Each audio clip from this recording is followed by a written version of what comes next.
At ito na po yung aming na-harvest na milot na talong. Oh, laki.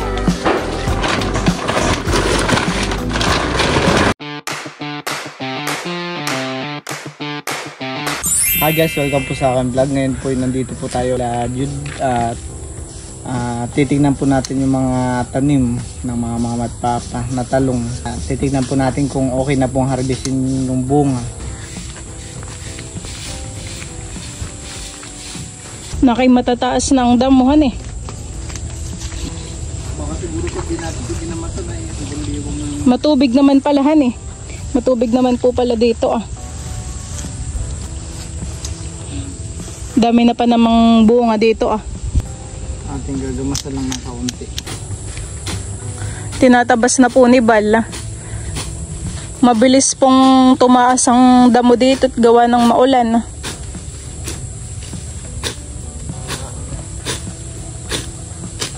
Pwede na sigurong pitasin yung mga talonghan eh. Ito naman bunga. Parang hindi na naman lalaki yung bunga.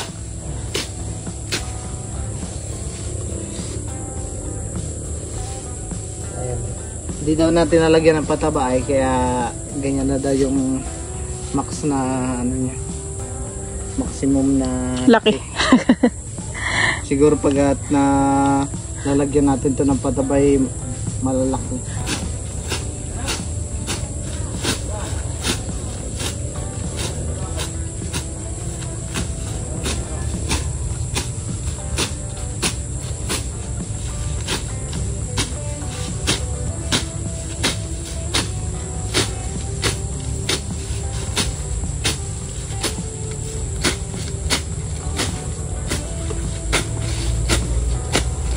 Ayan ay haba laang din uli. At gawa ng hindi nabunot yung damuhan eh.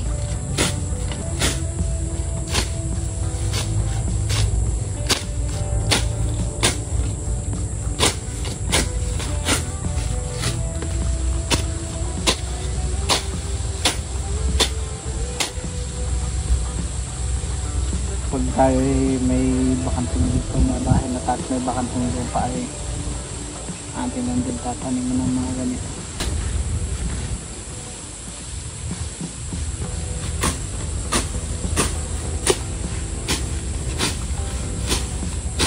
May bahay na tatanim-tanim lang ako.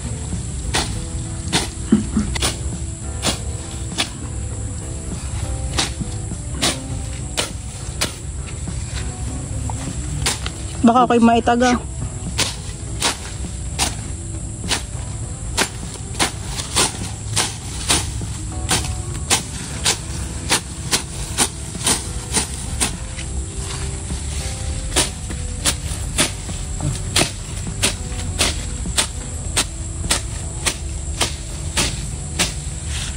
Hirap kapain yung mga talong.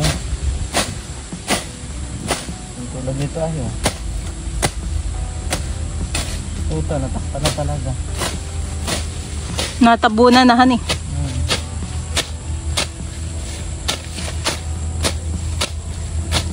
Tapos ay umulan lang uli ng konti ay mataas na naman ang tanda mo.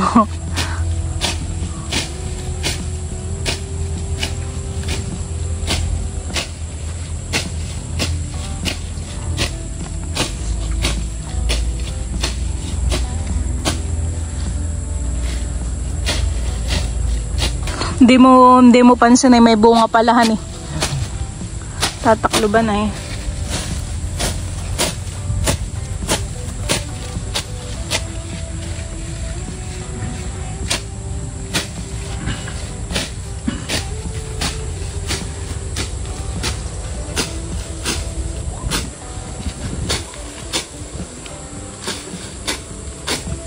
Doon sa Mindoro, napapanood ko ang aking pinsan na talagang Kaganda ng tanim. nakakaingit yung mga tanim nila, talagang lalaki. Uupo, nag-harvest sila ng uupo. Wala kang balak pumunta ng Mindoro.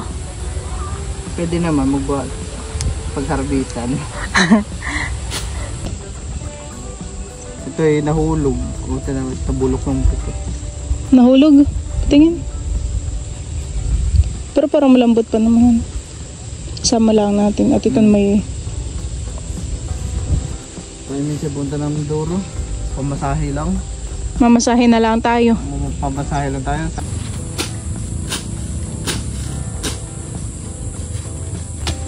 Tatanungin natin kung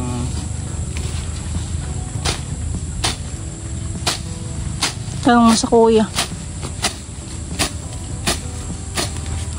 Baka drawing naman yung plano natin. yan. Hindi parang nalinisin agad ng mabilis.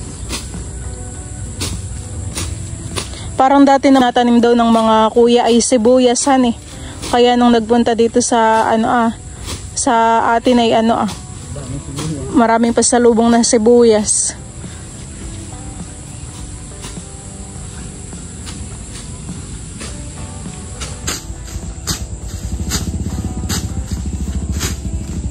Makikita mo ulit ang mga mo doon sa Mindoro. Patihan eh. Pag nakabisita, Mga mangya. Saan baga ang papa? Occidental. Occidental may labs ang mga papa. Parang wala na din ang talong. Ito na yung next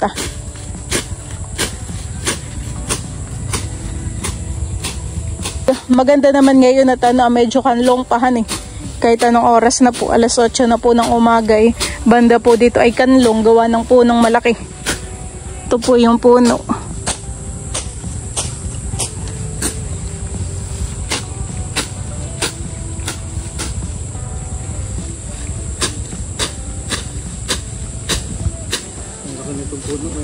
May bunga wala? Parang wala naman han eh.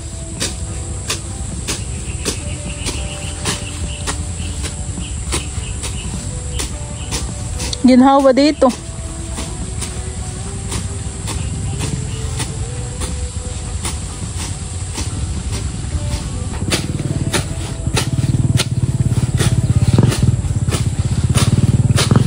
Oops, baka matagama yung puno.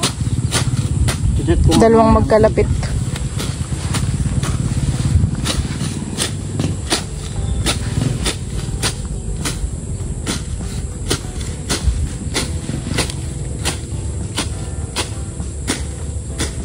Pasyal ng Mindoro.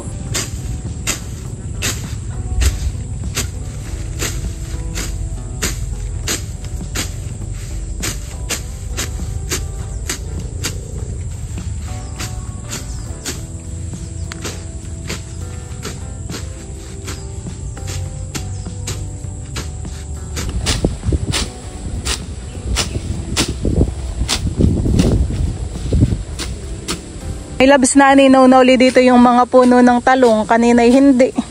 Hane?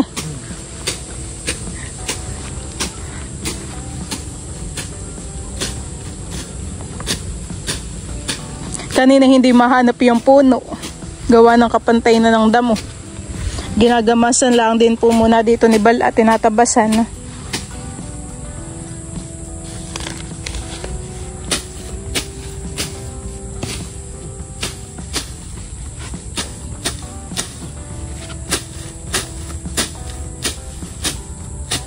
Yung banda dito ay na puno ng talong ay nalanta. 4 yata yung puno diyan, han eh. Nawala na.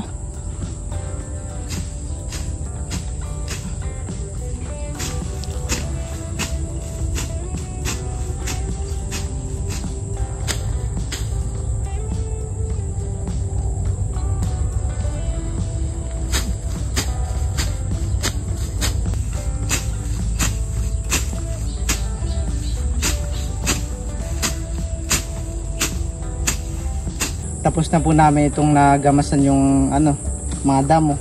Tatay na pong pipitasin yung mga bunga. Ito yung pag pinitasin mo, bubunga pa rin ba ito? Ayan, may plastic. Meron po tayo ditong plastic. Laki-laki naman ng plastic nating dala. Pitasin mo na. Hindi na naman daw yan lalakihan eh. Sama mo pa ito. May garing pang prito o pipitasin mo. Nilaga. Ito. Oo, pitasin mo na din. Yan, nakapag-harvest naman. Mabilis lang palang pitasin, han eh. Ito yung pahulog na oh. Ilang puno rin po pala may bunga. Yung iba po ay bulaklak pa lang din. So, dito, dalawa na yung bunga. Kung siguro ngayon ay ating napatabaan, ay malalakihan eh. Dalawa yung bunga nito, ito yung malaki. Isa maliit pa.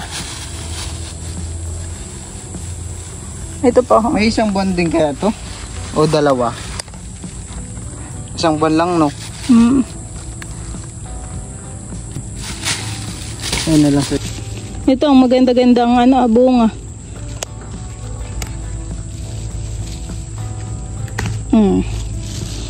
Itas doon. Ano, meron pa? Talang. Wala na. Wala na, han eh. Nasa ilang paraso din yan, may labs. Ang ating napitas. Wala na di yan. Maiga rin pong panggulay naman. 9. Ayan guys, at ito na po yung aming na-harvest na milot na talong. Pwede na po pang torta. Pero pa po itong mga naiwan mga maliliit. Ito po ibabalikan namin sa susunod na linggo. Tara. Ay, tara na. Kami rin po ay pauwi na rin. Ay, meron pa pala. Ano eh? Maliit. Hindi saktong 10. 10 talong ang ating napitas. Patabaan na lang natin, han eh. Bukas pataba natin para yung bunga niya ay gumanda. Pati puno. Ta.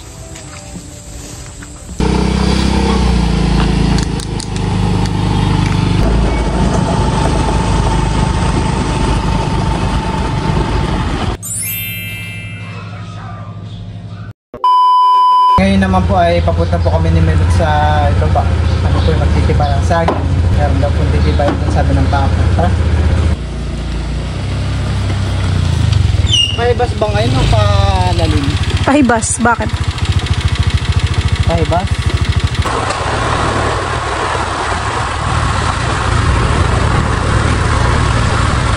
Sa kaya tinuturo na papa dito. Wala kayang aso dito. Ito yung makikidaan.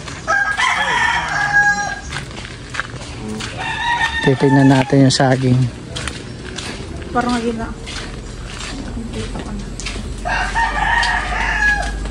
Saan kaya? Ayun ay. Oo. Natabangan eh.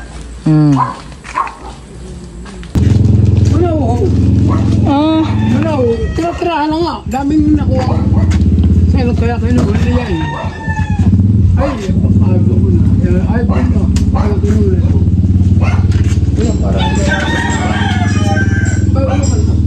Kinakain na po, han eh. Wala po kami sa lasako yan. Mamaya po pilihan na lang po namin. Oo. Pero, tinawal ko tayo. Oo. Ay, thank you po. Ay, kayo pa'y bumawas. Sayang na din.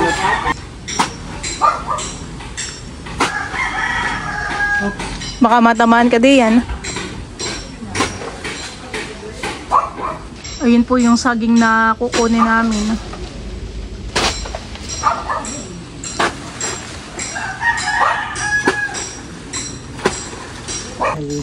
Saging po.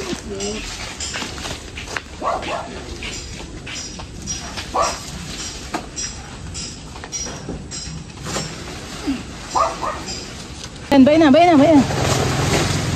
Yokes. Naputol na sa gitna. Ayun na po yung yung bunga ng saging.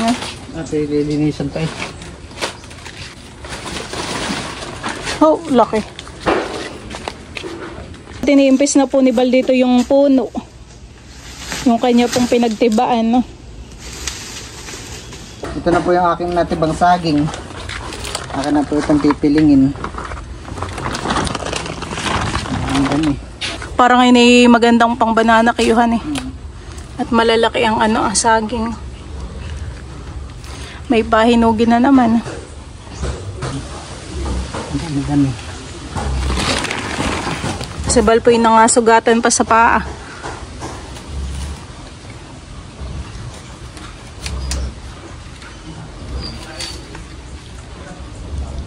Ito po yung mga saging. Pwede pa naman po. Tanggalin na natin itong may sira. Ito may labs. Oh. Tanggalin lang natin yung hinog. Pwede nang pang matamis. Ito na po yung ating mga na-harvest. Dami. Iniilalim po yung mga hilaw. Parang kulang po. Hoy, madami din han eh. Gawa ng malaki yung buwig ay.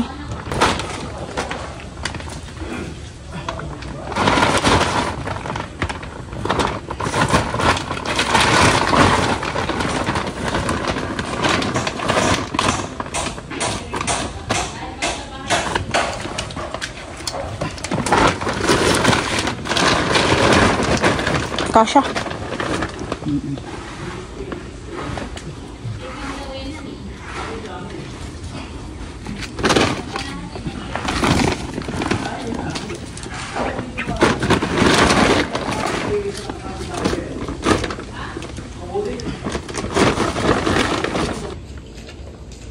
Sa gitna na lang natin na yan.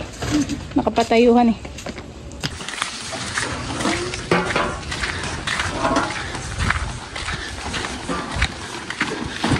Kami rin po ay pauwi na.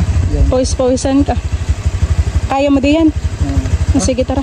Ipiting ko na lang ng mga kambing.